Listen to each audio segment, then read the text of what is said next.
Mute.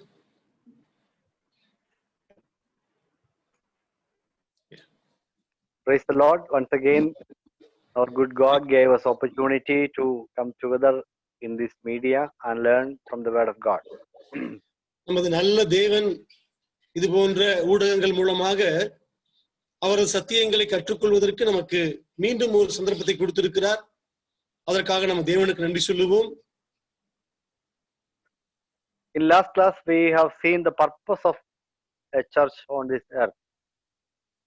நம்ம போன கிளாஸ்ல தேவனது சபையுடைய நோக்கம் என்ன, நோக்கத்திற்காக என்ன குறிக்கோளுக்காக தேவன் சபையை இந்த உலகத்தில் வைத்திருக்கிறார் என்று நாம் தியானித்தோம். We have seen about 5 things related to the purpose. நம்ம 5 நோக்கங்களை நாம் தியானித்தோம். And today we are going to see the next chapter, the ordinances of the church. நம் இன்று அடுத்த தலைப்பாக சபையுடைய சடங்குகள். So what is an ordinance?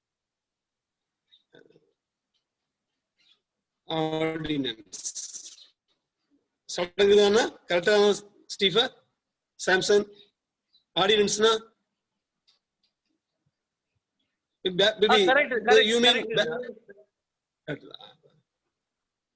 சபையுடைய சடங்கு, சபையில நம்ம என்ன செய்யணும்னு சொல்லி தேவன் ஏற்படுத்தி வைத்த சடங்குகளை பத்தி நம்ம இப்ப பார்க்கலாம். An ordinance is a physical ritual prescribed by Christ to illustrate a spiritual reality. A physical ritual prescribed by Christ to illustrate a spiritual reality. ஆவிக்குரிய சத்தியங்கள், ஆவிக்குரிய உண்மைகளை நம்ம விளங்கிக் கொள்வதற்காக தேவன் ஏற்படுத்தி வைத்த ஒரு சரீர பிரகாரமான உண்மையான சடங்குகள். We can see in the New Testament, Lord Jesus Christ has entrusted the church with some rituals. நாம் புதிய ஏற்பாட்டில் தேவன் சபையில் நாம் கடைபிடிக்க வேண்டிய சில சடங்குகளை அவர் நமக்கு தந்திருப்பதை நாம் காண முடியும். Different denominations have different opinion about the number of these ordinances. அநேக சபைகள் இந்த சடங்குகளுடைய எண்ணிக்கையில் வேறுபடுகிறார்கள். சில சபைகள் அதிகமான சடங்குகள் உண்டு என்று, சில சபைகள் குறைவான சடங்குகள் உண்டு என்று சொல்லுகிறார். Roman Catholics believes that there are 7 sacraments or ordinances. Roman கத்தோலிக்க சபையில் அவர் 7 சடங்குகள் உண்டு என்று நம்புகிற மக்கள். And some Protestants believes that there are 3 ordinances. சில புராட்டஸ்டன்ட் சபைகள் 3 சடங்குகளே சபைகளுக்கு தேவன் கொடுத்திருக்கிறார் என்று நம்புவதை உண்டு. They consider the washing of the feet also as an ordinance given to the church by Christ. அவர்கள் சொல்லக்கூடிய ஒரு விஷயம், கால்களை கழுவுவது கூட தேவன் சபைக்காக தந்துவிட்டு போன ஒரு சடங்குதான். ஆகவே இன்றும் புதிய ஏற்பாட்டு சபைகளில் கால் கழுவக்கூடிய சடங்குகளை நாம் கடைபிடிக்க வேண்டும் என்று சொல்லக்கூடிய சில சபையார். But most of the Protestant churches, the Reformed churches or biblical churches, they follow or they have 2 ordinances. பெரும்பாலான புதிய ஏற்பாட்டு சபைகள், சத்தியங்களை விசுவாசிக்கக்கூடிய வேதபூர்வமான சபைகள் 2 சடங்குகள் மட்டுமே உண்டு என்று அதை நம்புகிற மக்களாக இருக்கிறார்கள். They are water baptism and Lord's Supper. முதலாவது முழுக்கு ஞானஸ்நானம், இரண்டாவது தேவனது அப்பப்பந்தி. We can see in the New Testament, these are the 2 ordinances clearly prescribed by Christ and practiced by the early church. புதிய ஏற்பாட்டு புத்தகத்தில் நாம் பார்க்கும் பொழுது நாம் தெளிவாக காண முடியும், புதிய ஏற்பாட்டு காலங்களில் அப்போஸ்தலர்களால் ஆரம்பிக்கப்பட்ட சபையில் இந்த 2 சடங்குகள் இருந்தது என்பதை சபையின் வரலாற்றிலும் கூட நாம் அதை காண முடியும். And these 2 ordinances clearly symbolizes something that related to the saving work of Christ. இந்த இரண்டு சடங்குகளும் கூட இயேசு கிறிஸ்துவுடைய ரட்சிக்கும், அதாவது காப்பாற்றக்கூடிய அந்த தெய்வீக செயலை மக்களுக்கு உணர்த்தக்கூடிய ஒரு விஷயமாக காணப்படுகிறது. Why Protestant churches, why Reformed churches take these two as the only ordinances for the church? Because only these two contains the symbol of the salvific work of Jesus Christ. ஏன் புதிய ஏற்பாட்டை விசுவாசிக்கக்கூடிய புரோட்டஸ்டன்ட் சபைகள் இந்த இரண்டை மட்டும் சடங்குகள் என்று எடுத்துக்கொள்கிறார்கள் என்றால், இந்த இரண்டு சடங்குகள் மூலமாக மட்டுமே இயேசு கிறிஸ்துவுடைய ரட்சிக்கும் அந்த தெய்வீக செயலை காண்பிக்கக்கூடிய அடையாளங்களாக நாம் எடுத்துக்கொள்ள முடியும். That we will discuss later. நாம் அதை குறித்து பின்பாக தியானிப்போம் விரிவாக. So, is there any connection with these ordinances and salvation of a person? ஒரு மனிதனுடைய ரட்சிப்போடு இந்த இரண்டு சடங்குகளும் கூட தொடர்புடையதாக இருக்கிறதா? ஏதாவது தொடர்பு உண்டா மனிதனுடைய ரட்சிப்புக்கும் இந்த இரண்டு சடங்குகளுக்கும்? When we read the Bible, when we study the word of God, we can see that there is no connection with these ordinances with the forgiveness of sins or salvation of a person. ஒரு மனிதனுடைய பாவத்தை மன்னிப்பதற்கும் ஒரு மனிதனுடைய ரட்சிப்புக்கும் இந்த இரண்டு சடங்குகளுக்கும் தொடர்பு இல்லாதது போல் நாம் புரிந்து கொள்கிறோம். தொடர்பு இல்லாததை நாம் காண முடியும். Of course, there is a symbolic value, symbolic factor is there, but by practicing these ordinances, nobody can get saved. ஒரு மனிதனுடைய ரட்சிப்பில் அடையாளங்களாக இதில் சில சத்தியங்கள் அடங்கி இருப்பதை யாரும் மறுக்க முடியாது. ஆனால் இந்த இரண்டு சடங்குகளை செய்வதன் மூலமாக ஒரு மனிதன் ரட்சிப்படைவான் என்று சொல்வோமானால் நிச்சயமாக அதற்கு சாத்தியமே இல்லை.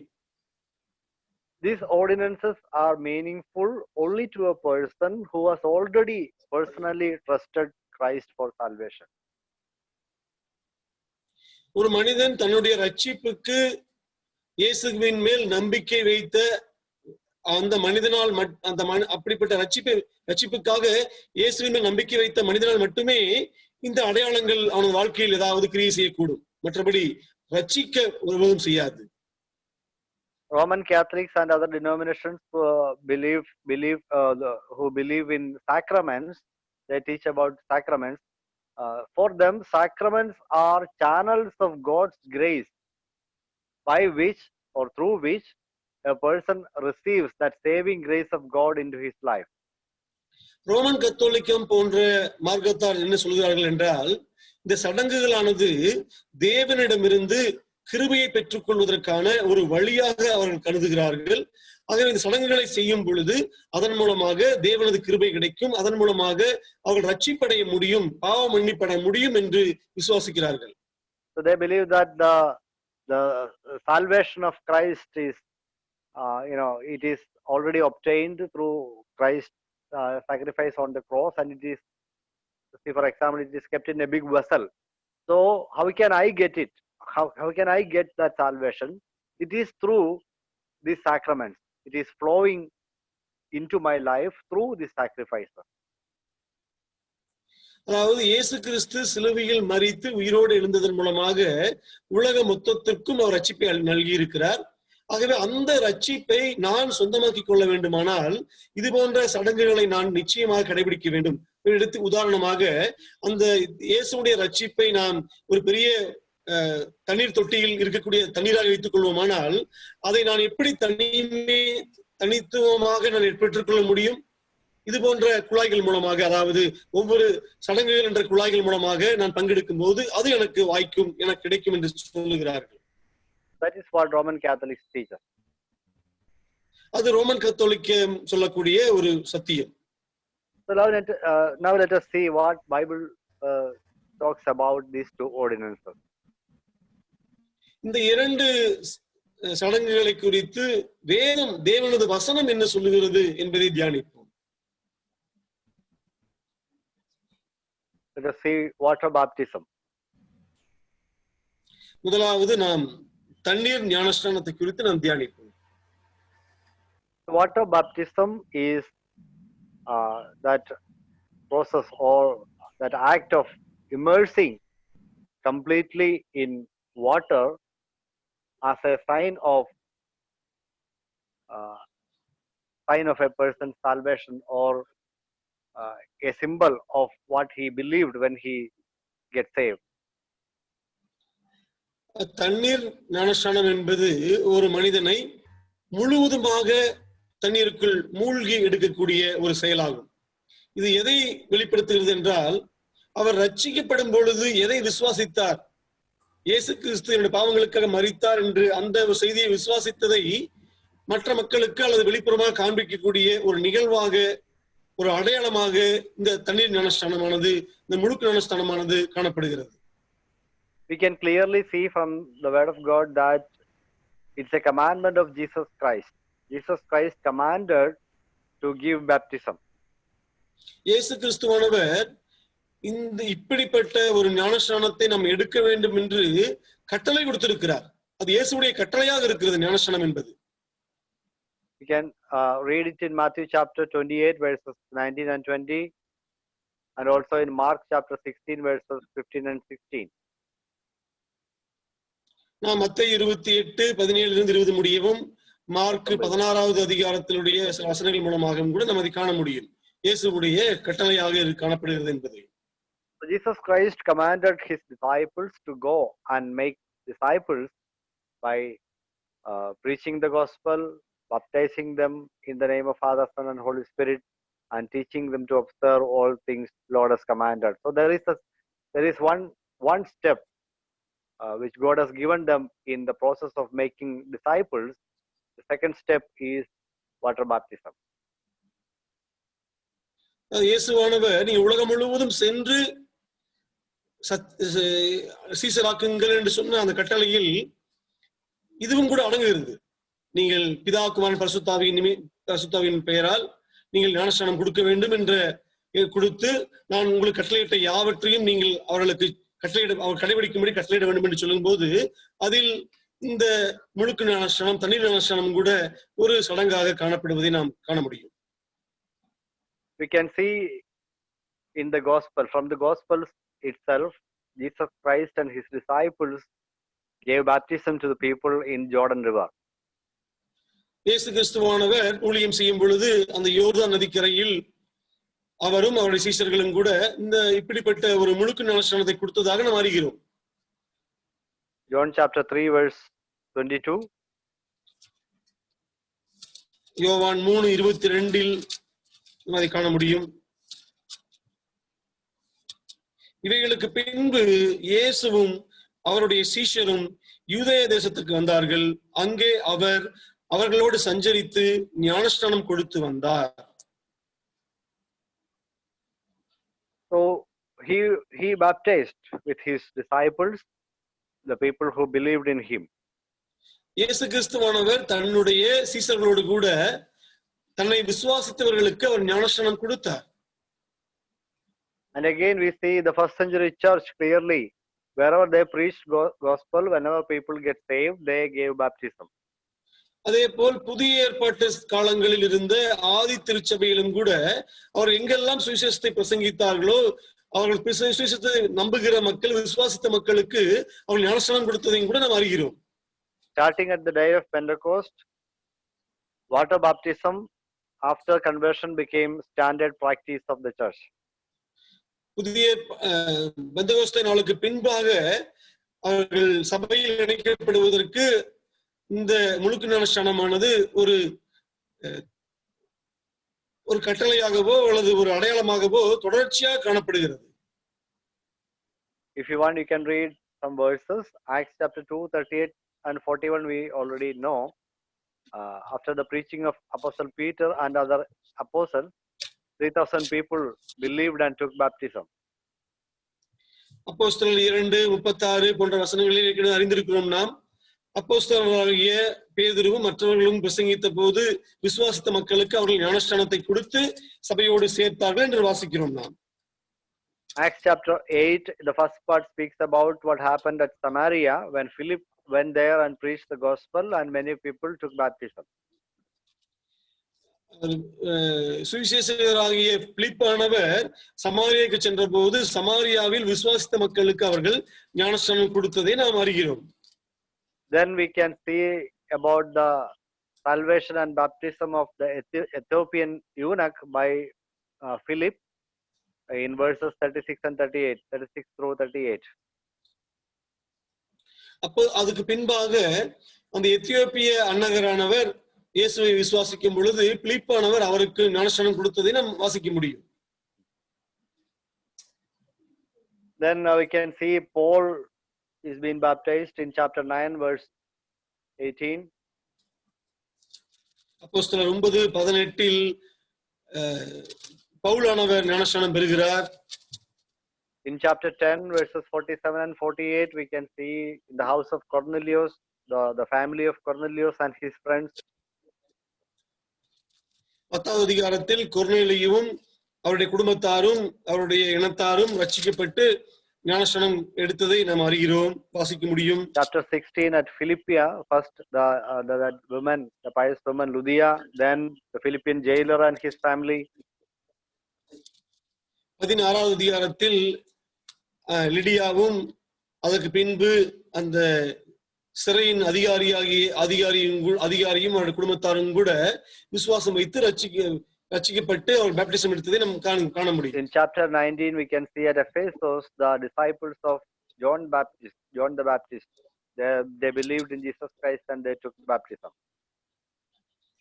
யோவான் ஸ்நானகனுடைய சீசர்கள் சிலர் ரட்சிக்கப்பட்ட இயேசுவை விசுவாசித்த பொழுது அவர்களும் கூட ஞானஸ்நானம் எடுத்ததை நாம் அப்போஸ்தலர் 19வது அதிகாரத்தில் அறிகிறோம். Baptism, water baptism was a standard practice of the church from the very beginning of the institution of the church.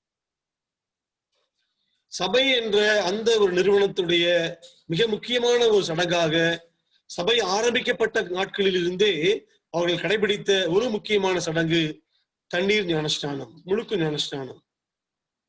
What is the meaning of baptism? ஞானஸ்நானத்துடைய பொருள் என்ன, அர்த்தம் என்ன? In most of the places where we see baptism, along with that word baptism we see join with.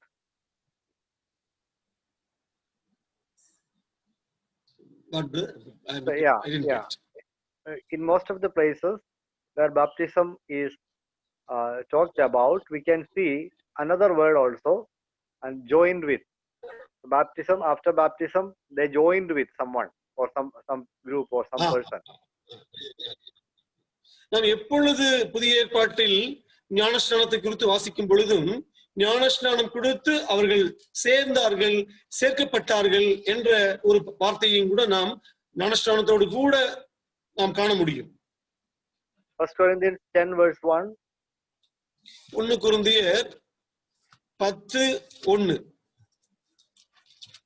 1 கொரிந்தியர் 10:1வது வசனம்.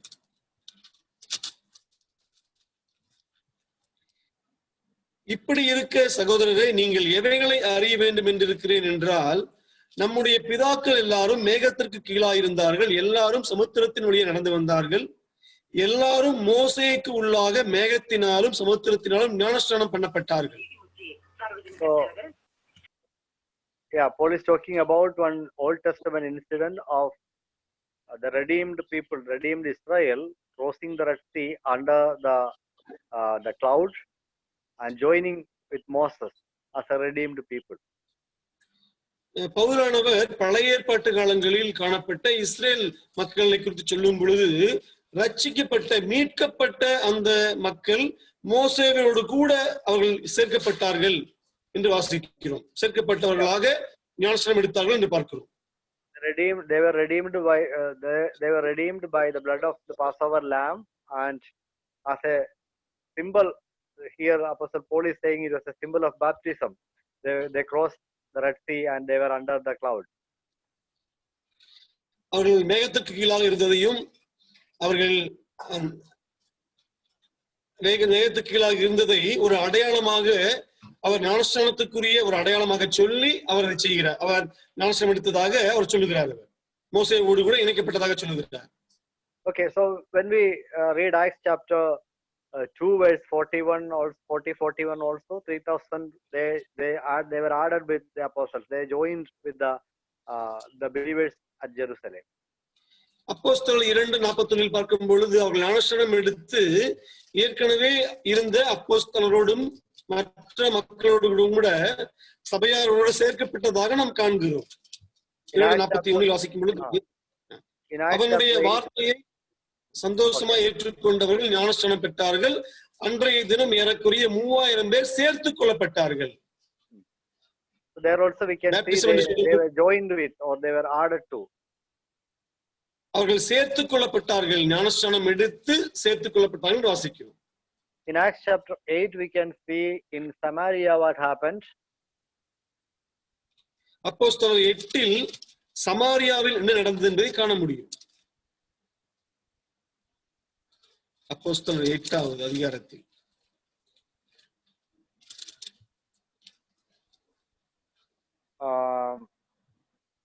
verse 13. 13வது வசனம். தமிழ்ல 13. அப்பொழுது சீமோனும் விசுவாசித்து ஞானஸ்நானம் பெற்று பிலிப்பை பற்றிக் கொண்டு அவனால் நடந்த அடையாளங்களையும் பெரிய அற்புதங்களையும் கண்டு பிரமித்தான். So he joined with Philip. அவன் பிலிப்போடு கூட சேர்ந்து கொண்டான். தமிழில் பற்றி கொண்டான் என்று வாசிக்கிறோம். So the baptism contains, it primarily means some kind of a union with somebody. ஞானஸ்நானம் என்பது வேறு ஒருவரோடோ அல்லது ஒரு கூட்ட மக்களோடோ சேர்ந்து கொள்ளக்கூடிய ஒரு இணையக்கூடிய ஒரு நிகழ்வாகத்தான் வேதவசனமானது ஞானஸ்நானத்தை குறித்து நமக்கு விளக்குகிறது. Primarily it symbolizes our union with Christ through faith. அது முதன்மையாக என்ன சொல்கிறது என்றால் இயேசுவோடு கூட நாம் இணைக்கப்பட்டிருக்கிறோம். நாம் இயேசுவை விசுவாசிக்கும் போது ரட்சிக்கப்படும் பொழுது இயேசுவோடு நாம் இணைக்கப்பட்டிருக்கிறோம் என்பதை வெளியரங்கமாக சொல்லக்கூடிய ஒரு விஷயம்தான் ஞானஸ்நானம். Romans chapter 6 verses 3 and 4. ரோமர் அதிகாரம் 6 வசனம் 3-4. ரோமர் அதிகாரம் 6 வசனம் 3-4. கிறிஸ்து இயேசுவுக்குள்ளாக ஞானஸ்நானம் பெற்ற நாம் அனைவரும் அவருடைய மரணத்திற்குள்ளாக ஞானஸ்நானம் பெற்றதை அறியாமல் இருக்கிறீர்களா?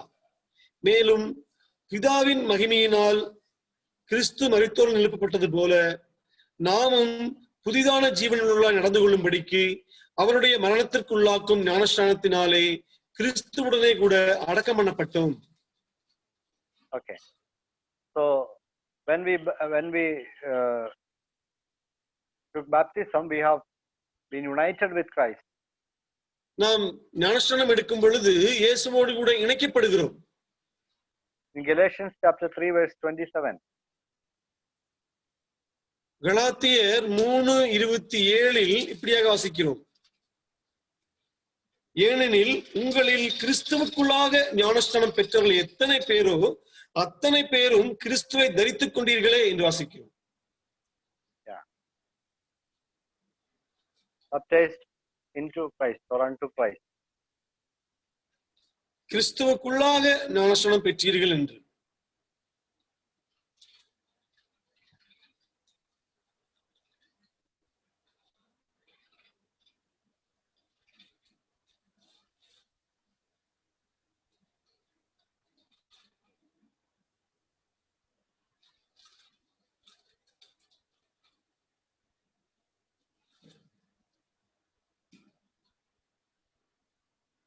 In Colossians chapter 2 verse 12. கொலோசியர் 2:12 வசனத்தில் இப்படி வாசிக்கிறோம். ஞானஸ்நானத்தினாலே அவரோடு கூட அடக்கம் பண்ணப்பட்டவர்களாகவும் அதிலே அவரை மரித்தோரிலிருந்து எழுப்பின தேவனுடைய செயலின் மேலுள்ள விசுவாசத்தினாலே அவரோடு கூட எழுந்தவர்களாகவும் இருக்கிறீர்கள். So the water baptism symbolizes our new life of union with Christ or identification with Christ. இந்த தண்ணீர் ஞானஸ்நானம் என்பது இயேசுவோடு கூட நம்ம அடையாளம், புதிய ஒரு வாழ்வில் நாம் அடையாளம் காணப்படுகிறோம். இயேசுவோடு கூட நம்ம இணைக்கப்பட்டிருக்கக்கூடிய ஒரு புதிய அடையாளத்தை அது வெளிக்காண்பிக்கிறது. So we symbolize, we do it as a symbol what we have believed inside our heart. நம் இருதயத்தில் என்ன விசுவாசித்திருக்கிறோம் என்பதை நாம் வெளியரங்கமாக காண்பிக்கக்கூடிய ஒரு அடையாளமாக இந்த ஞானஸ்நானம் காணப்படுகிறது. When we believed in Christ, we believed that my old man or myself was I was also dead in Christ, died in Christ when he died on the cross. இயேசு கிறிஸ்துவானவர் சிலுவையில் மரிக்கும் பொழுது என்னுடைய பாவ பழைய மனிதனானவன் இயேசுவோடு கூட மரித்து போனான் என்று நாம் நம்புகிறோம். And when Jesus Christ was buried in the tomb, I also was buried with him. My old self was also buried with him. இயேசுவானவர் அந்த கல்லறையில் அடக்கம் பண்ணப்படும் பொழுது என்னுடைய பழைய மனிதன் மரித்து அவரோடு கூட அடக்கம் பண்ணப்பட்டான் என்று நாம் நம்புகிறோம். And when he resurrected, I also, as a person united in Christ, or a person in Christ, has already resurrected from the dead. My resurrection also happened in Jesus Christ. That is a part of our hope also.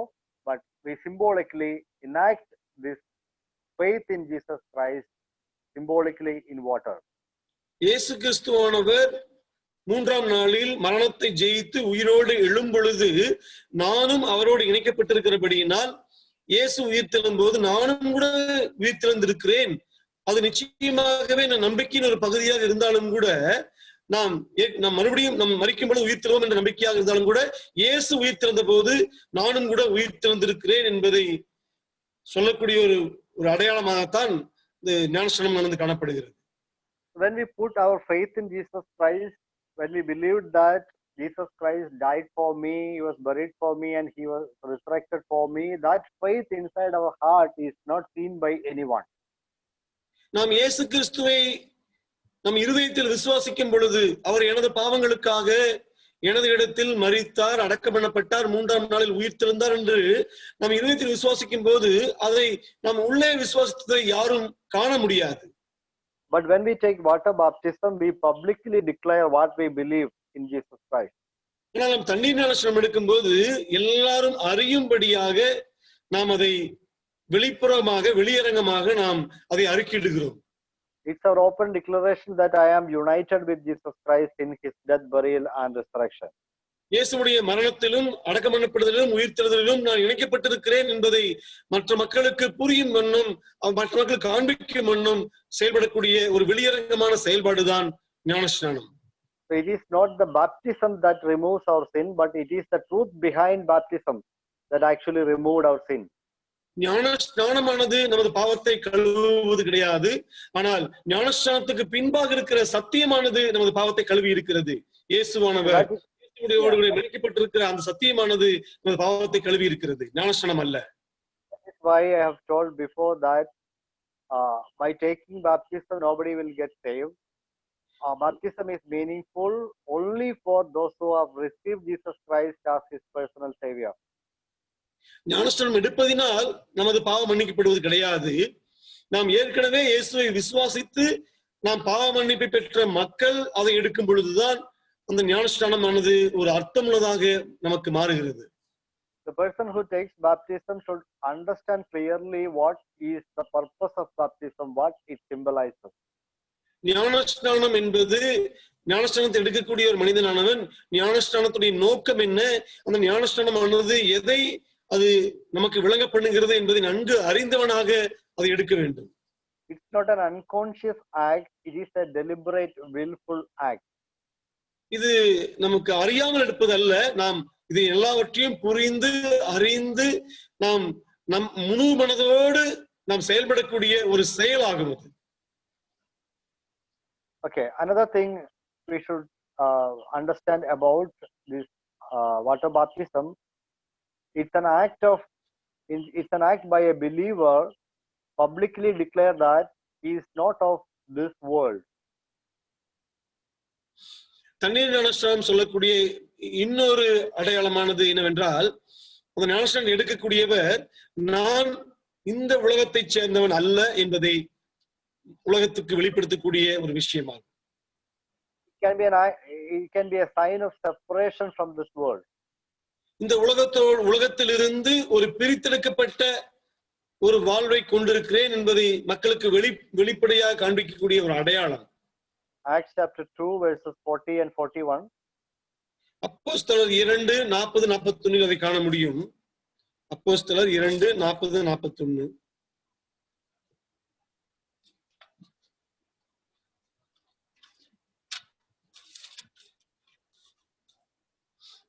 இன்னும் அநேக வார்த்தைகளாலும் சாட்சி கூறி மாறுபாடுள்ள இந்த சந்ததியை விட்டு விலகி உங்களை ரட்சித்துக் கொள்ளுங்கள் என்றும் புத்தி சொன்னான். அவனுடைய வார்த்தையை சந்தோஷமாய் ஏற்றுக்கொண்டவர்கள் Peter exhorted them, save yourself from this crooked generation. மாறுபாடுள்ள இந்த சந்ததியை விட்டு விலகி உங்களை ரட்சித்துக் கொள்ளுங்கள். So they belong to a generation which is crooked and perverted. அதாவது ஒரு மாறுபாடுள்ள சந்ததியை சேர்ந்த மக்களாக அவர்கள் இருந்தார்கள். Today also we live in a crooked and perverse generation, among a crooked and perverse generation. கோணலும் மாறுபாடுமான சந்ததியை, கோணலும் மாறுபாடுமான ஒரு உலகத்தை தான் நாம் வாழ்ந்து கொண்டிருக்கிறோம். Today also baptism symbolizes. Paul is saying, save yourself from. உங்களை ரட்சித்துக் கொள்ளுங்கள், இந்த சந்ததியை விட்டு விலகி என்று வாசிக்கிறோம். Yeah, save yourself from where? நாம் எதை விட்டு விலகி ரட்சித்துக் கொள்ள வேண்டும்? He is not talking about the sin life of a believer, but he is talking about the association of believers, or being a part of a particular society.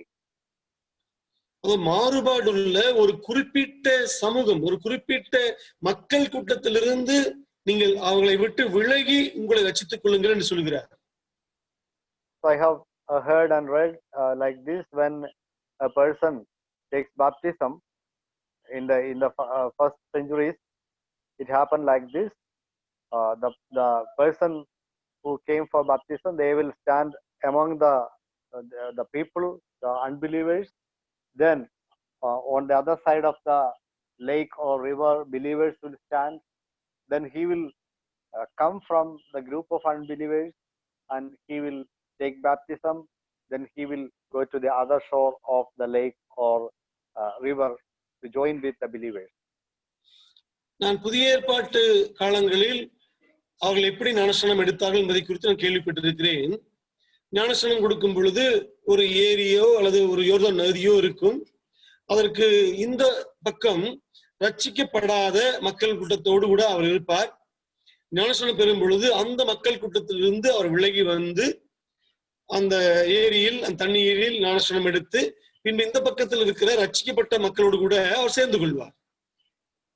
So separation from this world is a symbol we enact when we take baptism.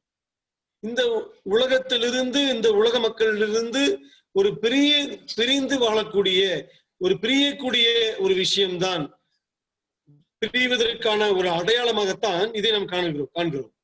Today when we give baptism also, we have to teach the believers this truth. When you take baptism, you are openly declaring that you are no more a part of this world and you are part of God's people, a holy people. நாம் இன்றும் ஞானஸ்நானம் கொடுக்கும் பொழுது நாம் இதை அறிவிக்க வேண்டும். நீங்கள் இந்த உலகத்தில் உள்ள மக்களை போல வாழ்வதற்காக இப்பொழுது அழைக்கப்பட்ட மக்கள் அல்ல. நீங்கள் அவர்களை விட்டு விலகி தேவனது மக்கள் ஆகிய பரிசுத்தமுள்ள மக்களோடு கூட சேர்ந்து நீங்கள் வாழ வேண்டும் என்று அவர்களுக்கு சொல்ல வேண்டும். வாழ்க்கை முறையை கடைபிடிக்க வேண்டும் என்று அவர்களுக்கு போதிக்க வேண்டும். So there is another side. The other side of this fact is that it is a decision to be united with the people of God. On one side, it is an act of separation from this world, and on the other side, it's an act of being united with the people of God, the local church.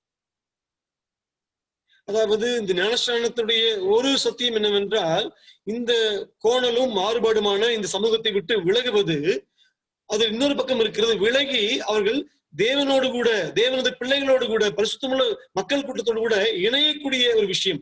விலக வேண்டும், இணைய வேண்டும். அந்த இரண்டு ஆஸ்பெக்டும் கூட காணப்பட வேண்டும். In Christian life, leaving the world is not enough. Joining with the local church is important. கிறிஸ்துவ வாழ்க்கையில், கிறிஸ்துவ உலகத்தில் இந்த உலகத்தை விட்டு பிரிவது மட்டும் முக்கியமல்ல, பிரிந்து தேவனது பிள்ளைகள், அதாவது சபையோடு கூட இணைவதும் மிக முக்கியமான ஒரு காரியமாகும். Our relationship with Christ is symbolized in marriage also, that we read in Ephesians chapter 5. எபேசியர் 5 வாசிக்கிறோம், நமது கிறிஸ்துவ வாழ்க்கையானது ஒரு இயேசுவோடு கூட தொடர்புடைய ஒரு வாழ்க்கையாக அது உருவகப்படுத்தப்படுகிறது. So we can see that a person leaves his father and mother and lives with his wife or husband. தாய் தந்தையை விட்டு பிரிந்து மனைவியோடு இசைந்து இருக்க வேண்டும். அப்பா அம்மா பெற்றோரை விட்டு பிரிய வேண்டும், அவன் பிரிந்தவன் மனைவியோடு கூட இணைக்கப்பட வேண்டும், இசைந்து இருக்க வேண்டும் என்று திருமணமானது நமக்கு வெளிப்படுத்துகிற சத்தியங்களை. So leaving alone will not complete that act, but we have to join with the people of God also.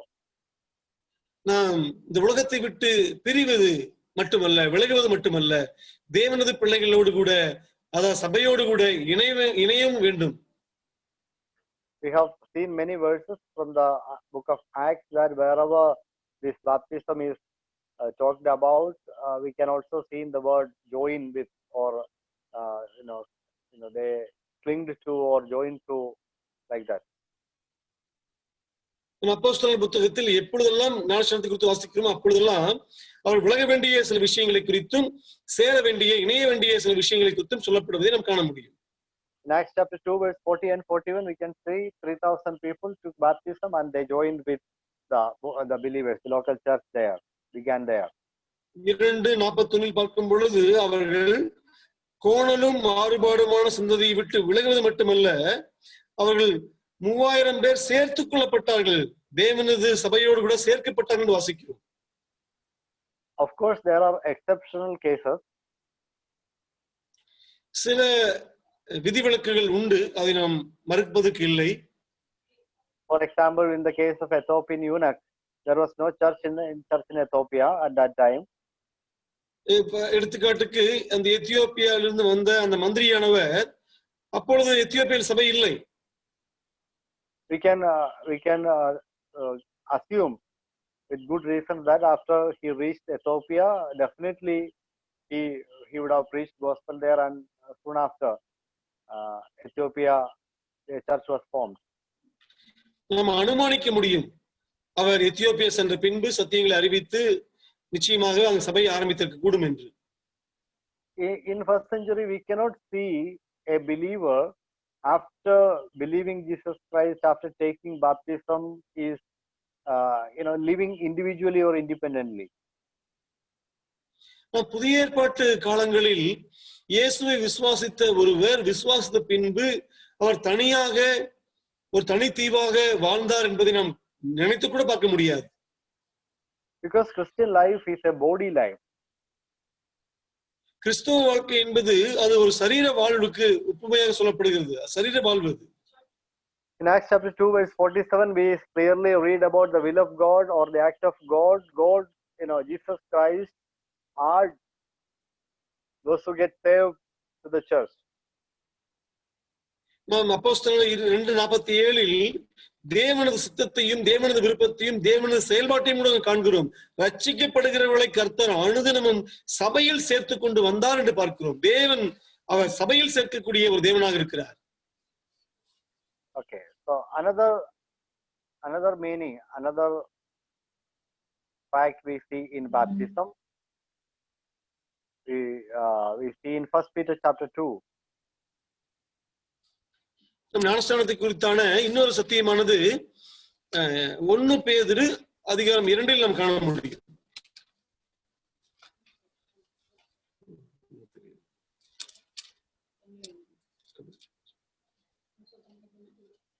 ஒன்னு பேதுரு அதிகாரம் 2 நாம் காண முடியும்.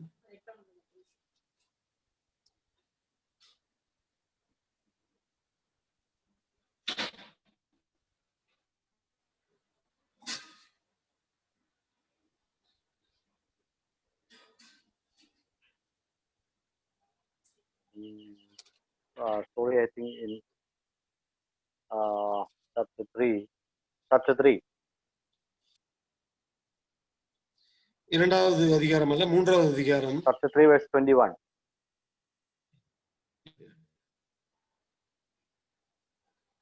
அதற்கு ஒப்பனையான ஞானஸ்நானமானது மாம்ச அழுக்கை நீக்குகிறதாயிராமல் தேவனை பற்றும் நல் மனசாட்சியின் உடன்படிக்கையாயிருந்து இப்பொழுது நம்மையும் இயேசு கிறிஸ்துவனுடைய உயிர்த்தெழுதலினால் ரட்சிக்கிறது. So here, according to this verse, what is baptism? Why a person takes baptism? இந்த வசனத்துடைய அடிப்படையில் ஞானஸ்நானம் என்றால் என்ன?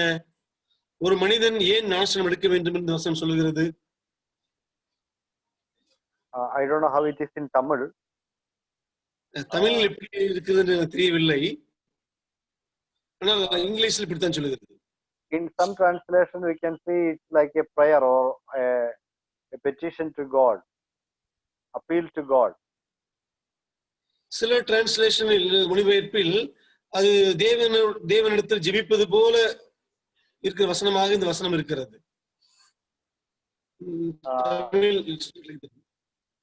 How is it in Tamil? In Tamil, it's not like that. It's not an appeal. It's a statement. So, what is the word there?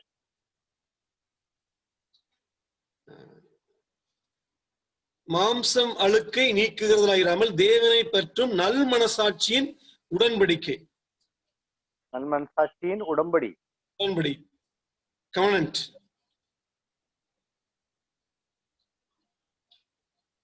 In Greek, it refers to an answer to a question. கிரேக்கத்தில் புதிய ஏற்பாட்டில் எழுதப்பட்ட கிரேக்க மொழியில் அது ஒரு கேள்விக்கான பதிலாக சொல்லப்படுகிறது. இந்த வசனம், இந்த ஞானஸ்நானம். Baptism is an answer of a question about good conscience. ஞானஸ்நானமானது மனசாட்சியை குறித்தான ஒரு கேள்விக்கான ஒரு பதிலாக இருக்கிறது. It may be referring to the question asked to a person who is in the water getting ready for baptism. The baptizer will ask a question to the person. ஞானஸ்நானத்துக்கு தயாராக இருக்கக்கூடிய ஒரு மனிதனிடம், ஒரு நபரிடம் ஞானஸ்நானம் கொடுப்பவர் ஒரு கேள்வியை கேட்கிறார். அந்த கேள்விக்கு அவரிடத்திலிருந்து பதில் எதிர்பார்க்கப்படுகிறது. So the first question, the first century, in the initial centuries, the first question was asked like this: do you believe in Jesus Christ? முதல் நூற்றாண்டில் இப்படியாக கேள்வி கேட்பார்கள், நீ இயேசுவை விசுவாசிக்கிறாயா? And another question also they will ask: do you renounce Satan and his work? நீ சாத்தானுடைய செயல்களை எல்லாம் நீ மறுதலிக்கிறாயா? So these questions should be answered with a clear conscience, with a good conscience. From your conscience you have to answer, yes, I accept Jesus Christ and I renounce Satan. நீ உண்மையான அந்த கேள்வியில் கேட்கும் பொழுது ஞானஸ்நானம் எடுப்பவர் சுத்த மனசாட்சியோடு, நல் மனசாட்சியோடு அவர் முழுவதுமாக மனப்பூர்வமாக இந்த கேள்விக்கு பதில்களை சொல்ல வேண்டும். ஆம், நான் இயேசுவை விசுவாசிக்கிறேன், சாத்தானுடைய செயல்கள் எல்லாம் மறுதலிக்கிறேன், நான் அவனை பின்பற்ற மாட்டேன் என்று மனப்பூர்வமாக நல் மனசாட்சியோடு உடன்படிக்கை செய்ய வேண்டும், உடன்படிக்கையை சொல்ல வேண்டும் அவர்கள். So baptism is an answer. ஞானஸ்நானம் என்பது ஒரு பதிலாக இருக்கிறது, இது போன்ற கேள்விகளுக்கான பதிலாக இருக்கிறது. So answer for what? எதற்கான பதில்? Answer for the question: do you have a clear conscience in believing in Jesus Christ, or are you believing in Jesus Christ with a clear conscience or good conscience? நீ சுத்த மனசாட்சியோடு, நல் மனசாட்சியோடு இயேசுவை விசுவாசிக்கிறாயா என்ற அந்த கேள்விக்கு அந்த பதில் தான் ஞானஸ்நானம். அந்த பதில் அவர்கள் சொல்லி ஞானஸ்நானம் எடுக்க வேண்டும். You might have noticed that in marriage covenant also, during marriage ceremony, when we recite the pledge also, there is a phrase called with good conscience. திருமணத்தின் போது கூட திருமணம் பண்ணக்கூடிய மணமகனிடத்திலும் மகனிடத்திலும் அவர்கள் நல்மனசாட்சியோடு சுத்த இருதயத்தோடு மனப்பூர்வமாக நீ இவளை மணமுடிக்க விரும்புகிறாயா என்று உள்ளான இருதயத்திலிருந்து கேட்கப்பட கேள்விகளுக்கு அவர் பதிலளிக்க வேண்டும் என்று எதிர்பார்க்கப்படுகிறார்கள் உடன்படிக்கை செய்யும் போது. Here also it may mean like that when we take baptism, when we give baptism, we will ask the person who has come to take baptism, are you taking this baptism with a good conscience? Are you really a believer in Jesus Christ? Do you really believe that Jesus Christ died for you, buried for you, and resurrected for you? எங்கும் கூட ஞானஸ்நானமும் கூட அதே ஒரு பதிலைத்தான் எதிர்பார்க்கப்படுகிறது.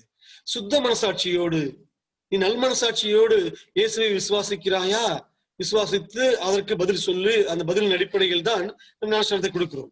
And it's an appeal to God, because this answer is not giving to man, but answer is giving to God primarily. Yes, Lord, I believe with a good conscience. My conscience is clear about my faith in Jesus Christ. I want to live for you. இந்த பதிலானது மனிதனிடம் அல்ல, தேவனிடம். அவர்கள் தேவனுக்கு பதில் சொல்லுகிறார்கள். ஆமாண்டவரே, நான் என் முழு இதயத்தோடு உம்மை விசுவாசிக்கிறேன் என்று அவர்களுக்கு தேவனுக்கு பதில் சொல்லி அந்த பதிலின் அடிப்படையில் நல்மனசாட்சியோடு அவர்கள் ஞானஸ்நானத்துக்கு உட்படுகிறார்கள். Here also Apostle Peter is clear about our salvation is not by the act of baptism, but it is what Christ done for us in his death and resurrection. இங்கும் கூட ஞானஸ்நானமானது ரட்சிப்பை கொடுக்கிறதுன்னு சொல்லாமல் இயேசு கிறிஸ்துவுதான் நமக்கு ரட்சிப்பை கொடுக்க முடியும், கொடுக்கிறார் என்பதை இங்கும் கூட அதை வாசிக்கிறோம். So how this ordinance was administered, how this was given? இந்த சடங்குகள் எப்படி செயல்படுத்தப்பட வேண்டும்? Today denominations generally follow two types of methods.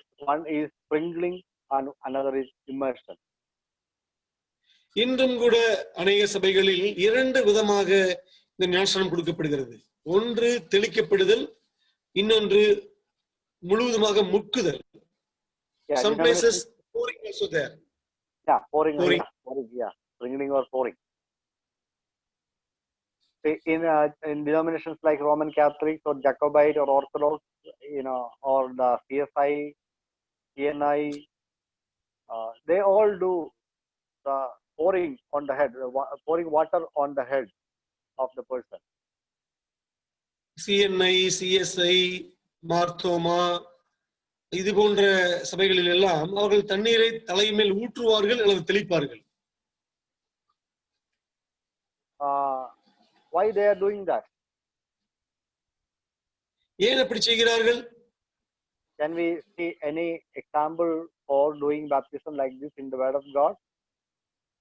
தேவனது வார்த்தையில் ஞானஸ்நானம் கொடுத்தவர்கள் இது போல தண்ணீர்களை ஊற்றியோ தெளித்தோ கொடுத்தார்கள் என்று சொல்வதற்கு நம் ஏதாவது அத்தாட்சி இருக்கிறதா? In the Word of God, we can always see the person who takes baptism and the person who gives baptism. Both are in the water. They are standing in the water and giving baptism. நாம் புதிய ஏற்பாட்டு காலங்களில் பார்க்கும் பொழுது ஞானஸ்நானம் கொடுப்பவரும் ஞானஸ்நானம் எடுப்பவர் இரண்டு பேருமே தண்ணீர் நின்று முழுவதுமாக மூழ்கும்படி அவர்களை அமிழ்த்துவார்கள். A very clear example can be seen in Acts chapter 8 verses 36 through 38. நல்ல தெளிவான ஒரு உதாரணம் என்றால் அப்போஸ்தலர் அதிகாரம் 8:36 through 38. 36 38 முடிய. இவ்விதமாய் அவர்கள் வழி நடந்து போகையில் தண்ணீருள்ள ஒரு இடத்துக்கு வந்தார்கள். அப்பொழுது மந்திரி, இதோ தண்ணீர் இருக்கிறதே, நான் ஞானஸ்நானம் பெறுவதற்கு தடை என்ன என்றான். அதற்கு பிலிப்பு, நீர் முழு இருதயத்தோடும் விசுவாசித்தால் தடையில்லை என்றான். அப்பொழுது அவன், இயேசு கிறிஸ்துவை தேவனுடைய குமாரன் என்று விசுவாசிக்கிறேன் என்று சொல்லி ரதத்தை நிறுத்தச் சொன்னான். அப்பொழுது பிலிப்பும் மந்திரியும் ஆகிய இருவரும் தண்ணீரில் இறங்கினார்கள். பிலிப்பு அவனுக்கு ஞானஸ்நானம் கொடுத்தான். Both of them went down into the water. இரண்டு பேருமே தண்ணீருக்குள் இறங்கினார்கள் என்று பார்க்கிறோம். So why Philip should wet his clothes and himself by going down in the water? பிலிப்பானவர் எதற்கு அவர் தண்ணீரில் இறங்கி தனது உடைகளில் நனைத்துக் கொள்ள வேண்டும் ஞானஸ்நானம் கொடுப்பதற்காக? He could have easily poured some water on the head of the eunuch by taking a cup of water and pouring it on the head.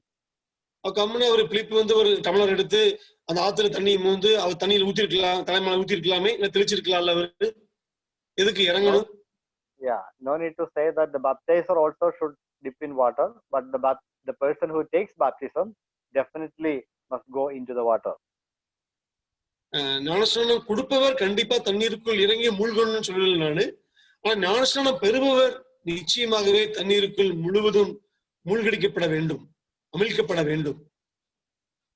The word baptism in Greek, baptizo, that word means to cover up with something completely, or being inside something completely, or immersed completely. அந்த baptism என்ற அந்த வார்த்தைக்கான கிரேக்க மொழி பேப்டிசோ என்று சொல்லுவதுமானால் அது முழுவதுமாக ஒரு பொருளானது இன்னொரு பொருளோடு கூட மறைக்கப்பட வேண்டும், அதாவது மூழ்கடிக்கப்பட வேண்டும் அல்லது அமிழ்க்கப்பட வேண்டும், முழுவதுமாக கவர் பண்ணப்பட வேண்டும் இன்னொரு பொருளால். ஒரு மனிதனானவர் தண்ணீரால் முழுவதும் கவரப்பட வேண்டும். So we can see other references, examples in the New Testament where the word baptism is used. See, for example, when John the Baptist said Jesus Christ will baptize with fire. நம் ஞானஸ்நானத்தை குறித்து மற்ற இடங்களில் பயன்படுத்தப்பட்ட பதங்களை தியானிக்கும்போது இன்னும் அது ஆழமாக புரிய முடியும். யோவான் ஸ்நானகன் இயேசு வருகிறார் என்று சொல்லும் பொழுது அவர் வந்து அக்னியினால் உங்களுக்கு ஞானஸ்நானம் கொடுப்பார் என்று சொல்லுகிறார். So that baptism by fire refers to the hell fire which unbelievers are going to take part. அக்னியினால் ஞானஸ்நானம் என்று சொல்லும் பொழுது அது அவிசுவாசிகளுக்கு, தேவனை அறியாத மக்களுக்கு நரகம் என்ற தீயில் அவர்கள் முழுவதும் முற்கப்படுவதை குறித்து பேசுகிறது. For the believers he will give baptism by the Spirit, and for the unbelievers he will give baptism by fire. புதிய விசுவாசிகளுக்கு அவர் பரிசுத்த ஆவியின் மூலமாக ஞானஸ்நானம் கொடுப்பார், அவிசுவாசிகளுக்கு அவர் அக்னியினால் ஞானஸ்நானம் கொடுப்பார், தீயினால் ஞானஸ்நானம் கொடுப்பார். And towards the end of his public life, Jesus Christ told, I have a baptism to take, which is his suffering on the cross. இயேசு தன்னுடைய ஊழியத்துடைய கடைசி நாட்களில் நான் முழுக வேண்டிய ஞானஸ்நானம் உண்டு என்கிறார். அதாவது அந்த பாடுகளை குறித்து சொல்லுகிறார் அவர். That means he is going to being covered with suffering. Completely he is going to encircled with suffering and pain. அவர் முழுவதுமாக அவர் வலிகளோடும் வேதனைகளோடும் பாடுகளுக்குள்ளாக அவர் செல்ல போகிறார். பாடுகளும் வலிகளும் வேதனைகளும் இயேசுவை மூழ்கடிக்கப்பட போகிறது. It's not something which in a part experiencing in a part. Baptizing with fire does not mean that putting a small amount of fire somewhere on the body. It's going inside the fire completely. So the sufferings of Jesus Christ also was that it was not just a small amount of suffering, but it was unparalleled, a enormous amount of suffering he suffered for us. அக்னியில் ஞானஸ்நானம் என்று சொல்லும் பொழுது ஏதோ அவர்களுக்கு உடம்பில் ஏதாவது ஒரு பகுதியில் மட்டும் அவர்கள் அக்னியை தூக்கி போடுவார்கள் என்று அர்த்தம் அல்ல. அவர்கள் முழுவதுமாக அந்த நரக அக்னியில் அவர்கள் பாடுபட போகிறார்கள் என்று சொல்கிறார். இயேசு கிறிஸ்துவானவர் சிலுவையில் பாடுகளை அனுபவிக்கிறார் என்று சொல்லும் பொழுது அவர் ஏதோ இயேசுவுக்கு கொஞ்சம் பாடுகள் வரும் என்று என்பதை பற்றி அவர் பேசவில்லை. நான் முழுக வேண்டிய ஞானஸ்நானம் என்று சொல்லும் பொழுது அவர் ஆவி, ஆத்மா, சரீரம் என்று முழுவதுமாக அவர் பாடுகளுக்குள்ளாக போக போகிறார். ஏதோ பாடுகளில் கொஞ்சம் மட்டும் அனுபவிக்க போகிறார் என்பது அர்த்தம் அல்ல. அவர் முழுவதுமாக பாடுகளோடு நடந்து போக போகிறார் என்பதை சொல்வதற்காகத்தான் அவர் தான் முழுக வேண்டிய ஞானஸ்நானம் உண்டு என்று அவர் தான் படக்கூடிய பாடுகளை பற்றி இப்படி சொல்லுகிறார். So another question we have, is it possible to give baptism for children? இன்னொரு ஞானஸ்நானத்தை குறித்து இன்னொரு கேள்வி உண்டு. குழந்தைகளுக்கு நாம் ஞானஸ்நானம் கொடுக்க முடியுமா? Is there any example in the word of God about that? தேவனது வசனத்தில் ஏதாவது எடுத்துக்காட்டுகள் உண்டா அப்படி? We can very clearly say that there is no biblical support for child baptism in the Bible. குழந்தைகளுக்கு ஞானஸ்நானம் கொடுப்பதை குறித்து வேதமானது எந்த விதத்திலும் அதை ஆதரிப்பது இல்லை. நம்ம ஒரு வசனத்தை கூட பார்க்க முடியாது. Yeah, because of many reasons we can clearly say that we cannot give baptism to infants. நாம் வேத வசனத்துடைய வெளிச்சத்தில் நாம் தைரியமாக சொல்ல முடியும் குழந்தைகளுக்கு ஞானஸ்நானம் கொடுக்க முடியாது என்று. Why? ஏன்? Because baptism is for those who accept Jesus Christ as their savior. ஏனென்றால் ஞானஸ்நானம் என்பது என்னவென்றால் அது இயேசுவை தனது சொந்த இரட்சகராக ஏற்றுக்கொள்ளக்கூடிய ஒரு நிகழ்வை அது வெளிப்படையாக காண்பிக்கிறது. Bible does not give any particular age limit for giving baptism.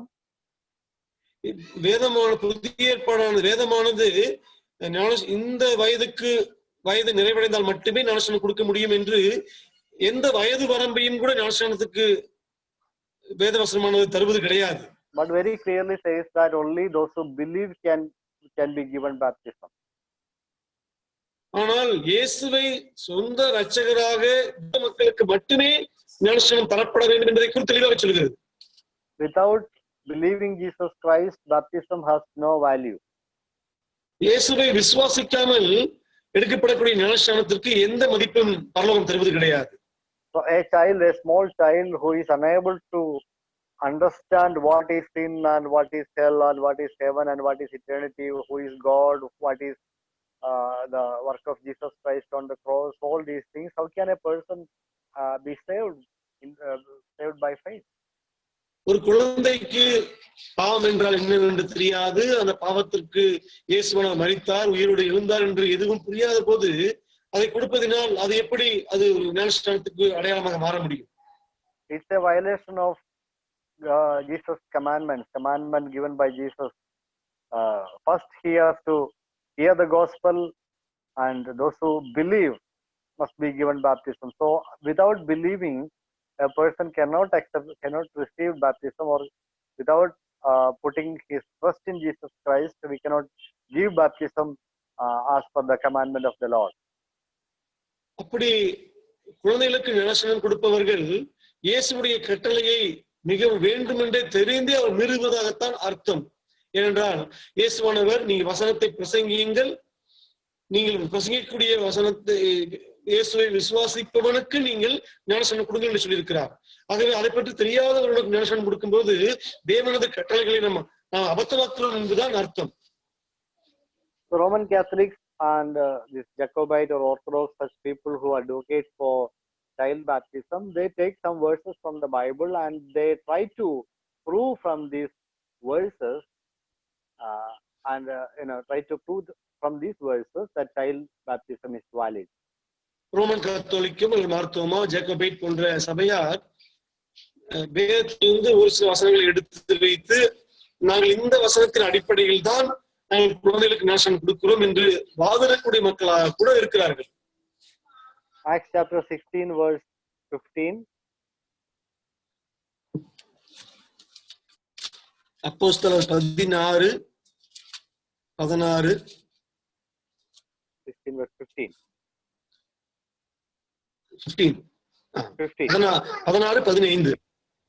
அவளும் அவள் வீட்டாரும் ஞானஸ்நானம் பெற்ற பின்பு அவள் எங்களை நோக்கி, நீங்கள் என்னை கர்த்தரிடத்தில் விசுவாசம் உள்ளவர் என்று எண்ணினால் என் வீட்டிலே வந்து தங்கியிருங்கள் என்று எங்களை வருந்தி கேட்டுக்கொண்டார். Okay, so there we can see Lydia, the lady from Thyatira.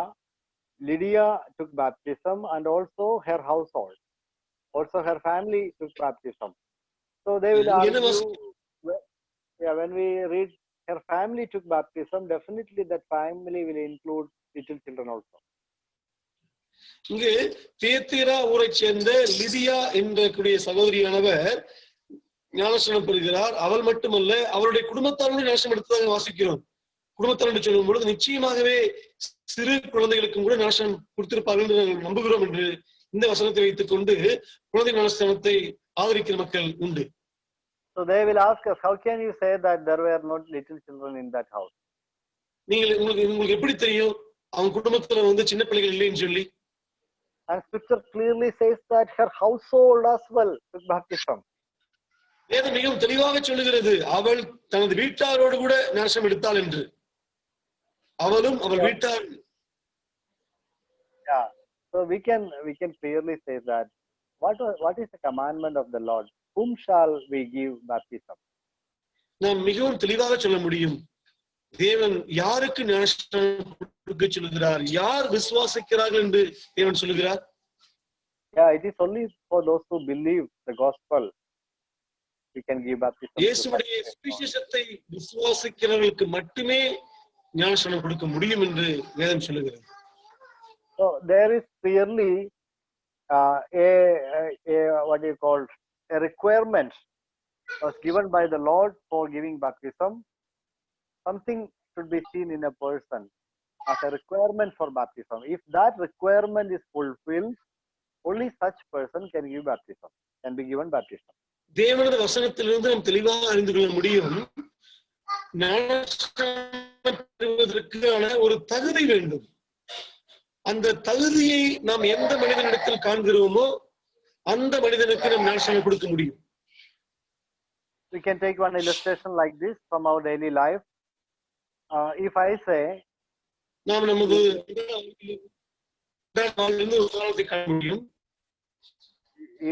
If I say that in last election, me and my family voted for Congress.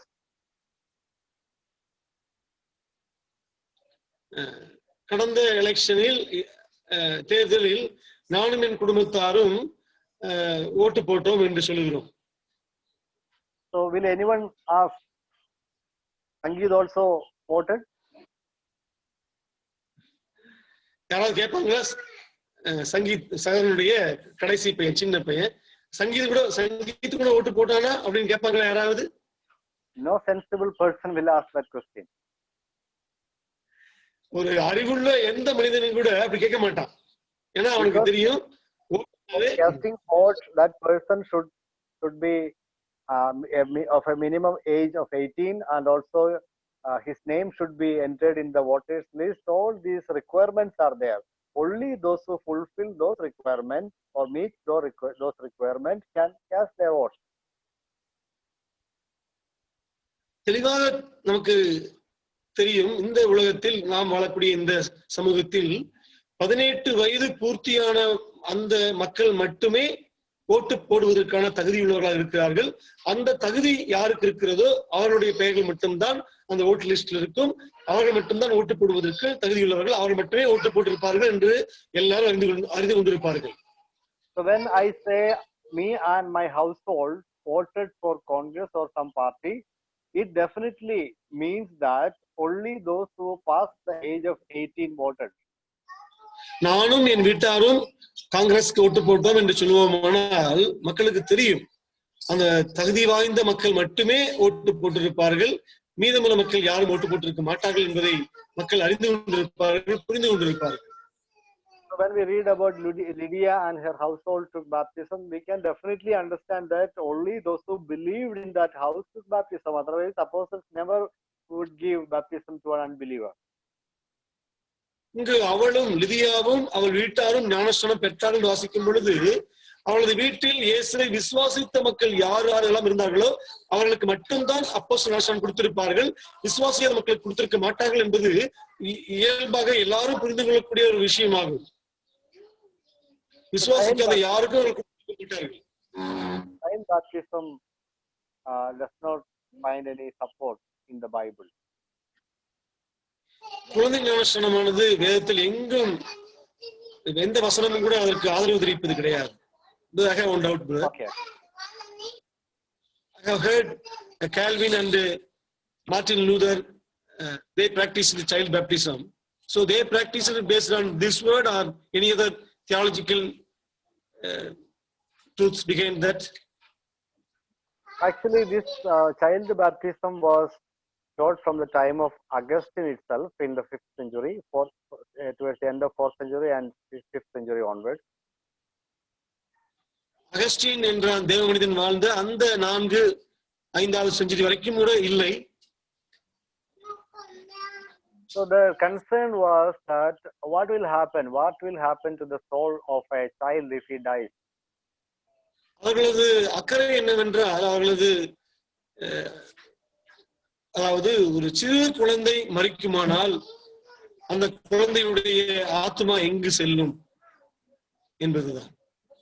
So out of that concern, and also might be a wrong interpretation of Acts chapter 2 verse. We can see one verse in Acts chapter 2.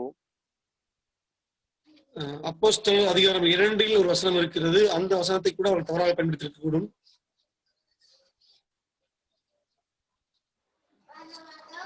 Verse 38.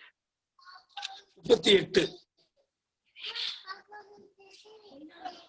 பேதுரு அவர்களை நோக்கி, நீங்கள் மனம் திரும்பி ஒவ்வொருவரும் பாவ மன்னிப்புக்கென்று இயேசுவின் நாமத்தினாலே ஞானஸ்நானம் பெற்றுக் கொள்ளுங்கள்.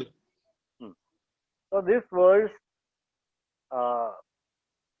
many fathers of the church misunderstood, I think.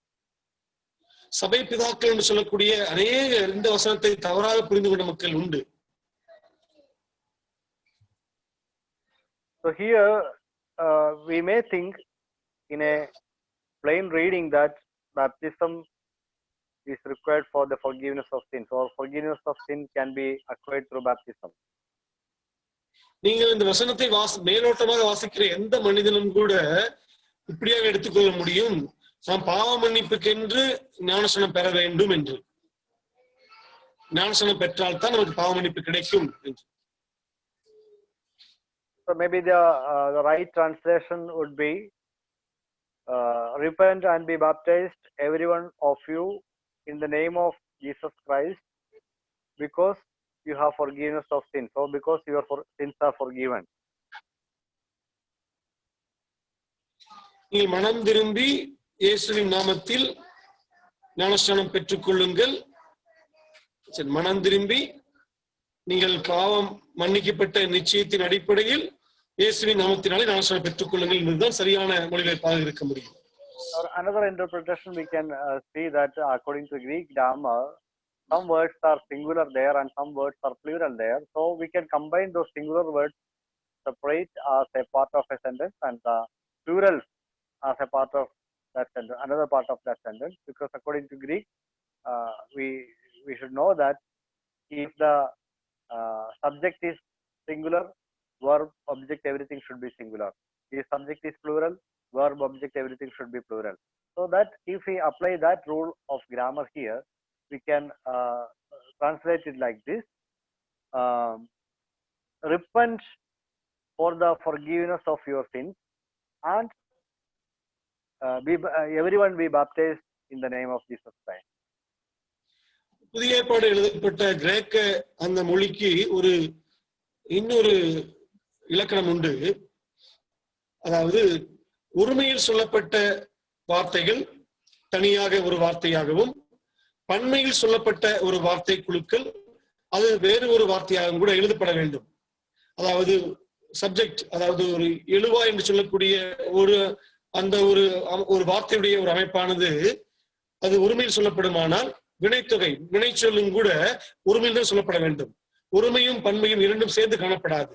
அப்படி அந்த ஒரு விதிமுறையை இங்கு பயன்படுத்தணுமானால் இந்த வசனமானது எப்படி இருக்க வேண்டுமானால், நீங்கள் மனம் திரும்பி ஞானஸ்நானம் எடுத்து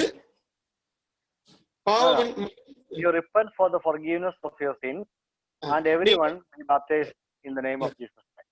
நீங்கள் உங்களது பாவ மன்னிப்புக்கென்று மனம் திரும்பி இயேசு கிறிஸ்துவின் நாமத்தினாலே ஞானஸ்நானம் பெற்றுக் கொள்ளுங்கள் என்று அதுதான் சரியாக இருக்க முடியும். So maybe the fathers have mistaken this verse sometimes, I think so. Another verse is there in 1 Corinthians chapter 7. 1 கொரிந்தியர் அதிகாரம் 7 நாம் இன்னொரு வசனத்தை வாசிக்க முடியும். 1 கொரிந்தியர் 7.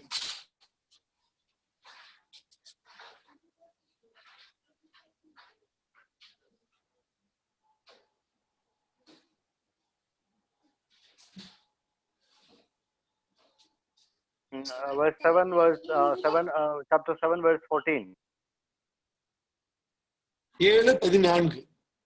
எண்ணத்தினால் எனில் அவ்விசுவாசியான புருஷன் தன் மனைவியால் பரிசுத்தமாக்கப்படுகிறான், அவ்விசுவாசியான மனைவியும் தன் புருஷனால் பரிசுத்தமாக்கப்படுகிறாள். இல்லாவிட்டால் உங்கள் பிள்ளைகள் அசுத்தமாய் இருக்குமே, இப்பொழுதோ அவைகள் பரிசுத்தமாய் இருக்கின்றன. So they argue that if one of the parents is a believer, the children born are holy. அவர்களது ஒரு ஆர்குமெண்ட் என்னவென்றால், அப்பா அம்மா 2 பேரில் யாராவது ஒருவர் ரட்சிக்கப்பட்டிருப்பார்களானால் அவர்களுக்கு பிறக்கக்கூடிய பிள்ளைகளும் கூட பரிசுத்தமாய் ரட்சிக்கப்பட்ட பிள்ளைகளாகத்தான் இருப்பார்கள் என்று அவர்கள் யூகிக்கிறார்கள். They can give baptism to children of believers. ஆகவே விசுவாசியான தம்பதியாருக்கு பிறக்கக்கூடிய பிள்ளைகளுக்கு ஞானஸ்நானம் கொடுக்க முடியும், ஏனென்றால் அவர்கள் ரட்சிக்கப்பட்டவர்கள் தான். இந்த வசனத்தின் அடிப்படையில் that also is a it's not a very clear interpretation of this passage. This passage says the legal வசனம் அதை சொல்லவில்லை. Yeah, it talks about the legal side of a legal legitimacy of a child's parentage.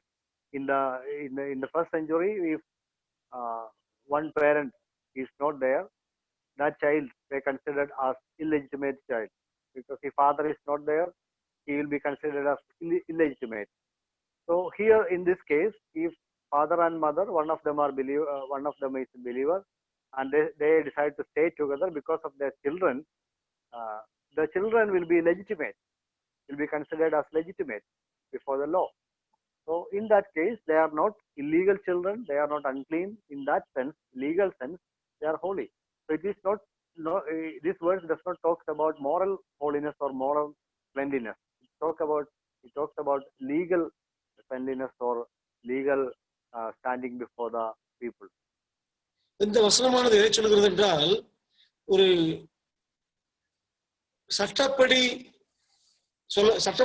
சட்டத்தின்படி செயல்படக்கூடிய ஒரு விஷயங்களை குறித்து இந்த பகுதி பேசுகிறது.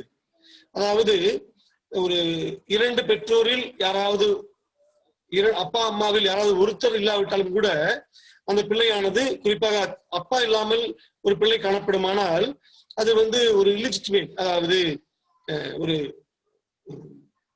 ஒரு பரிசுத்தமுள்ள பிள்ளை என்று கருதப்படாது. அப்பா இல்லாம பிறந்த பையன் சொல்லுவாங்கல்ல, அந்த மாதிரி. ஆனா ரட்சிக்கப்பட்டு ஒரு அம்மாவோட ரட்சிக்கப்பட்டிருக்காது, அப்பா ரட்சிக்கப்படல, 2 பேர் சேர்ந்து வாசிக்க ஆசைப்படுறாங்க அப்படின்னா நிச்சயமாகவே ஒருவர் ரட்சிக்கப்படாட்டியும் கூட அந்த பிள்ளையானது சட்டப்பூர்வமா அது ஒரு தப்பான உறவுக்கு பிறந்த பிள்ளை இல்ல, அது சரியான உறவுக்கு பிறந்த பிள்ளை தான். அப்படி சட்டப்பூர்வமா சட்டம் அதுக்கு அந்த பிள்ளையினுடைய பக்கத்தில் இருப்பதாகத்தான் இந்த பகுதி பேசுகிறது. மற்றபடி அது ரட்சிக்கப்பட்ட பிள்ளை, பாவ மன்னிப்பு பெற்ற பிள்ளை என்ற இந்த ஆவிக்குரிய விஷயத்தை பற்றி இந்த பகுதி பேசுவது கிடையாது. சட்டத்தின் அடிப்படையில் அந்த பிள்ளையானது எப்படி கருதப்படுகிறது, சட்டத்தின் அடிப்படையில் இது தவறான குழந்தை அல்ல, இது சரியான குழந்தை தான் என்று சொல்லக்கூடிய ஒரு விஷயம் தான் இந்த பகுதியில் சொல்லப்படுகிறது. So these fathers, church fathers, they thought like that. When a child is born to a believer, he is already born to Christian family, so he is a part of the Christendom. He enjoy a lot of the things of the Christian life and all. So he can be baptized and be a part of the Christendom, the Christian group of people. See, for example, they will ask, otherwise how can you write when you admit your child to the school, he's a Christian? In that column of religion and caste, you write Christian. So how can you say that your child is a Christian? அவங்க சபைப்பிதாக்கள் என்ன சொல்றாங்கன்னா, இந்த விஷயத்தை எடுத்துட்டு அம்மா அப்பா ரசிக்கப்பட்டிருந்தா, யாராவது அம்மா மட்டுமே ரசிக்கப்பட்டிருந்தாலும் கூட பிள்ளைங்க அது அது கிறிஸ்தவத்தை சேர்ந்ததுதான், அது ரசிக்கப்பட்ட பிள்ளை தான். இல்லைன்னா நீ ஸ்கூல்ல எப்படி பிள்ளைங்க ஸ்கூல்ல சேர்த்தும் போது அந்த ஸ்கூல் பிள்ளை கிறிஸ்டியன் எந்த பேஸ்ல நீங்க எழுதுறீங்க? கிறிஸ்டியன் சொல்லி அப்பா அம்மா கிறிஸ்டியன் தானே, அப்பா அப்படிங்கும்போது ரட்சிப்புக்கும் அது பொருந்தும் என்று வாதிடக்கூடிய மக்கள் அவங்க. So if you give baptism to that child, you can definitely say that baptism is a ritual by a person is declared as a Christian normally in our society. So if you give baptism to that child, easily you can write Christian in that column. There is no problem in the legally it's right. Otherwise you are sometimes you are telling a lie. நீங்க உண்மையாகவே பிறந்த குழந்தைக்கு நீங்க தெளிப்பு ஞானஸ்நானம் கொடுத்து சேர்த்திருந்தீங்கன்னா, ஆமா அந்த குழந்தைக்கு வந்து ஞானஸ்நானம் கிறிஸ்துவ ஞானஸ்நானம் கொடுத்திருக்கிறோம், அதனால அந்த குழந்தை வந்து கிறிஸ்தின்னு எழுதுறேன் அப்படின்னா சரியானது. நீ குழந்தைக்கு ஞானஸ்நானம் கொடுக்காம போய் கிறிஸ்டியன் எழுதுனீங்கன்னா நீ பொய் சொல்றேன்னு அர்த்தம்னு சொல்லக்கூடிய மக்கள் அவங்க. Okay, so that is their argument. But we can see that, so in Nicene Creed, we know about the Apostolic Creed or Nicene Creed, formulated in the Synod of Nicaea. That creed says that we believe in one baptism for the forgiveness of sin. Nicene creed அறிக்கை, அதாவது நிசியா என்ற அந்த இடத்தில் அப்பொழுது இந்த சபைப்பிதாக்கள் எல்லாம் கூடி இதுதான் சத்தியங்கள் என்று சொல்லக்கூடிய அந்த அறிக்கையில் நாங்கள் ஒரு தேவனை விசுவாசிக்கிறோம், நாங்கள் ஒரு ஞானஸ்நானத்தை விசுவாசிக்கிறோம் என்று அதில் அந்த அறிக்கையிடப்பட்டிருக்கிறது. So maybe that theologians of that time who formulated that creed definitely understood the meaning of baptism. They maybe wrote that same baptism because it is not baptism which saves a person, but it's only a symbol of what it represents. So maybe the theologians may understood that significance of water baptism. They may be considered it as only a symbol, but later people thought that it is baptism that wash away the sins of people. அந்த நிசியன் கிரீடை எழுதின அந்த சபை பிதாக்கள் நிச்சயமாகவே நாங்கள் ஒரே ஞானஸ்நானத்தை விசுவாசிக்கிறோம் என்று சொல்லும் பொழுது அவர்கள் நிச்சயமாக அந்த விசுவாசத்தின் அடிப்படையில் இருக்கிற ஞானஸ்நானத்தை குறித்தார்கள் அவர்கள். ஆனால் அதுக்கு பின்பாக வந்த மக்கள் அதை தவறாக புரிந்து கொண்டு அவர்கள் குழந்தைகளுக்கு முன் ஞானஸ்நானம் கொடுக்க முடியும் என்று சொல்லக்கூடிய மக்களாக மாறி போகிறார்கள். So maybe because of all these patristic writings of the fathers and theologians, the later reformists also, people like Martin Luther and Calvin, they taught child baptism. And I heard that somebody says that even Martin Luther and Calvin, they understood. Martin Luther, he understood about believers' baptism, but he did not tell it because when he taught the salvation by faith, that created a lot of problem in the society. A lot of riots were there against the Catholic Church and all. A lot of people were killed and buildings and properties were destroyed. So if he teaches adult baptism, that may create another problem. So he does not want to create any problem. So he stopped with the teaching of justification by faith. Martin Luther, John Calvin போன்ற அந்த மறுமலர்ச்சியாளர்கள் அவர்கள் நிசியன் கிரீடை நம்பின மக்கள் தான். அவர்கள் விசுவாசத்திற்காகவே இயேசுதான் ஒரே ரட்சிப்பு என்று சொல்லும் பொழுது அந்த விசுவாச அறிக்கைக்காகவே அவர்கள் உயிரிழக்கப்பட்டார்கள், அவர் வீடுகள் எல்லாம் மறிக்கப்பட்டது. அதோடு கூட குழந்தை விசுவாசிகளுடைய ஞானஸ்நானத்துக்கு தெளிவாக தெரிந்தும் கூட அந்த அடல்ட் பேப்டிசம் என்று விசுவாசித்த மக்கள் மட்டுமே எடுக்க முடியும் என்று சொல்லியிருப்பார்கள். ஆனால் இன்னும் அதிகமான பிரச்சனை வரக்கூடும் என்பதை அறிந்த மக்களாக அதை அவர்கள் முக்கியப்படுத்தாமல் அவர்கள் அமைதி காத்தல் சொல்கிற மக்களும் கூட உண்டு. I don't know whether you translate it right. During that Reformation, those who got this truth, they revolted against the existing Roman Catholic Church. They destroyed the idols in the churches. They pulled down all these things. They attacked the priests and all. They took weapons and they revolted against the Roman Catholic institutions and churches and all. So there was a social calamity, social problem because of this teaching. So Martin Luther was very much troubled with all these kind of wrong practices of the people because of his teaching. So he did not want to create another problem by teaching another revolutionary doctrine. அதாவது Martin லூத்தரானவர் விக்கிரக வழிபாடு என்று நிறைய வைத்து சத்தியங்களை போதித்த போது அதை விசுவாசம் ரோமன் கத்தோலிக்க சபைகளுக்குள்ளாக சென்று அங்கிருந்த சிலைகளை எல்லாம் அடித்து உடைத்து ஒரு பெரிய புரட்சி ஏற்படுத்தினார்கள். அது சமுதாயத்தில் மிகப்பெரிய கலவரங்களை உண்டு பண்ணினது. ஏற்கனவே சொன்ன சத்தியங்களே இப்படி கலவரத்தை உண்டு பண்ணுமானால் நான் இன்னும் குழந்தை பாப்டிசம் தவறு என்று போதிப்போம்னா அது இன்னும் அதை விசுவாசிக்கிற மக்கள் ரோமன் கத்தோலிக்கத்தோடு கூட இன்னும் அதிகமான பிரச்சனை பண்ணுவார்கள் என்பதை நினைத்து அவர் அமைதி காத்தார் அவர். So that is what I have read somewhere. So it may be the reason they, yeah. So Calvin and all, they practice child baptism. When they did that, they believed what we have seen in 1 Corinthians chapter 7. They believed that the children born for believing parents are already in Christian community, Christendom. So it is okay to give them baptism as a process of initiation to the church, and later they will believe and get saved. Like that, they thought. John Calvin என்பவர் ஒரு ரட்சிக்கப்பட்ட பெற்றோருக்கு பிறக்கக்கூடிய பிள்ளையானது அது ஏற்கனவே ஒரு கிறிஸ்துவ குடும்பத்தில் பிறந்திருக்கிறபடினால் அதற்கு ரட்சிப்புடைய ஆரம்பமாக நாம் ஞானஸ்நானம் கொடுக்கலாம். பின்பாக அந்த குழந்தையானது இயேசுவை விசுவாசிக்கும் பொழுது நாம் விசுவாசித்துக் கொள்ளும், அது சபையோடு சேர்க்கப்படும் என்று அவர் நம்பினார் அவர். Okay, so today let us stop with this ordinance of baptism. Next Thursday we will see about Lord's Supper. So if you have any questions or discussion, we can discuss now. நாம்